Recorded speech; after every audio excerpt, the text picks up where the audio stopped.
নমস্কাৰ আপুনি যিটো কথা কৈছে সঁচা বিশিং জৰুৱা বিধানসভা সমষ্টিৰ পৰা ময়ো এজন প্ৰাৰ্থী কংগ্ৰেছ দলৰ পৰা প্ৰথমে মোৰ পৰিচয়টো মই দিছোঁ মোৰ নাম শেখ মুজিবুৰ ৰহমান বিশিং জৰুৱা বিধানসভা সমষ্টিৰ অন্তৰ্গত শালকাটা জিবিৰ মই বাসিন্দা বৰ্তমান ধুবুৰীতে থাকোঁ মই কংগ্ৰেছ ৰাজনীতিৰ লগত প্ৰায় 40 বছৰৰ পৰা জড়িত মই ষ্টুডেণ্ট অৱস্থাত NUCI মণ্ডল কংগ্ৰেছৰ লগত জড়িত আছিলোঁ ব্লক কংগ্ৰেছৰ লগত জড়িত আছিলোঁ মই বিগত দিনত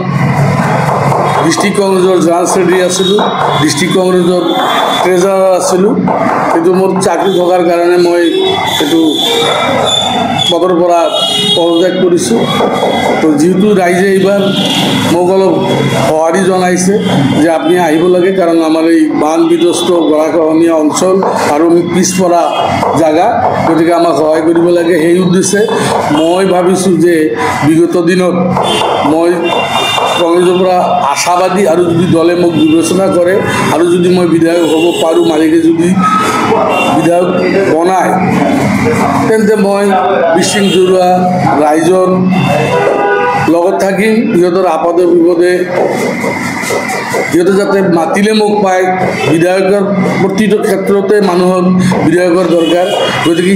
মই সিহঁতৰ কিবা কৰিব নোৱাৰিলেও সিহঁতৰ বিপদত যাতে সিহঁতৰ ওচৰত থিয় দিব পাৰোঁ আৰু মই আপ্ৰাণ চেষ্টা কৰিম যে মই মোৰ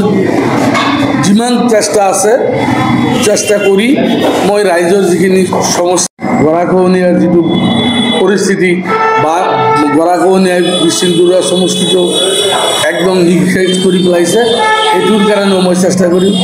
বেকাৰ যুৱকসকলৰ কাৰণে চিন্তা কৰিম কৃষকৰ কাৰণে চিন্তা কৰিম অত্ৰ বিশিং জৰুৱা সমষ্টিত ৰাইজৰ সুখ এবং দুখ দুটাৰ লগতে মই ওতঃপ্ৰোতভাৱে জড়িত থাকিম যাতে সিহঁতে মোক মাতিলে লগে লগে মোক পায়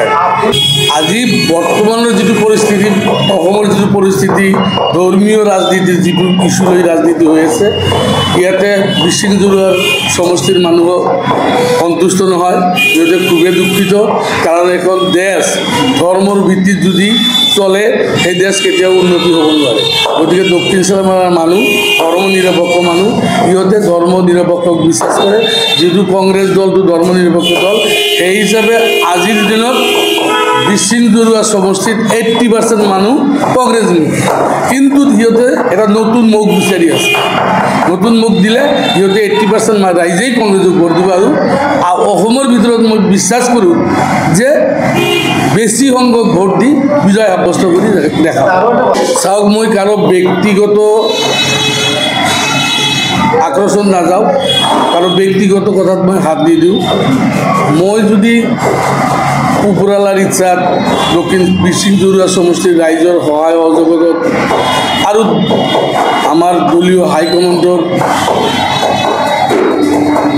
ইচ্ছাত যদি মোক টিকিট দিয়ে আৰু যদি আলাই মোক MLA বনায় মই আপ্ৰাণ চেষ্টা কৰিম এই সমস্যাবিলাক বিগত দিনত যিবিলাক সমস্যা সমাধান হোৱা নাই সেইবিলাক সমাধান কৰাৰ কাৰণে মই চেষ্টা কৰিম মই আচলতে পেছাই শিক্ষক মাজতো মই হয়তো নাছিলোঁ এতিয়া যদিও জইন কৰিছোঁ মই অক্টোবৰ মাহৰ ফাৰ্ষ্ট উইকতে ভলণ্টিয়াৰ ৰিটায়াৰমেণ্টৰ কাৰণে এপ্লাই কৰিম না মই আগতেই দিছোঁ মই সিদ্ধান্ত লৈছোঁ যে যিহেতু ৰাইজৰ সেৱা কৰিম গতিকে মই ৰিটায়াৰ হোৱাৰ আগতেই ভলণ্টিয়াৰ ৰিটায়াৰমেণ্ট লৈ টিকিট পালে বা নাপালে কথা নাই মই ৰাইজৰ সেৱাৰ কাৰণে ৰাইজৰ লগত থাকিম অসমৰ সংবাদ জগতখনৰ বাবে এক সুখৰ খবৰ আপোচবিহীন ৰাইজৰ কণ্ঠ সাপ্তাহিক কবচ পুনৰ এবাৰ অসমৰ ৰাইজৰ মাজলৈ স্বত্বাধিকাৰী প্ৰণীতা কলিতাৰ দ্বাৰা প্ৰকাশিত আৰু আপোচবিহীন একাংশ নপুৰণি অভিজ্ঞতাপুষ্ট সাংবাদিকৰ দ্বাৰা প্ৰচাৰিত তথা eco printing press Guwahati Katabari গড়চুকত মুদ্ৰিত সাপ্তাহিক কবচ এতিয়া অসমৰ বিভিন্ন প্ৰান্তত উপলব্ধ আমাৰ ঠিকনা মুখ্য কাৰ্যালয় অসম ফৰেষ্ট স্কুল হৰি মন্দিৰ পথ গুৱাহাটী আৰু উপ কাৰ্যালয় Kalita market Bijoynagar Kamrup Assam mobile number হৈছে 9435114666 70024728813 আমাৰ ইমেইল ID হৈছে kobos2025@gmail.com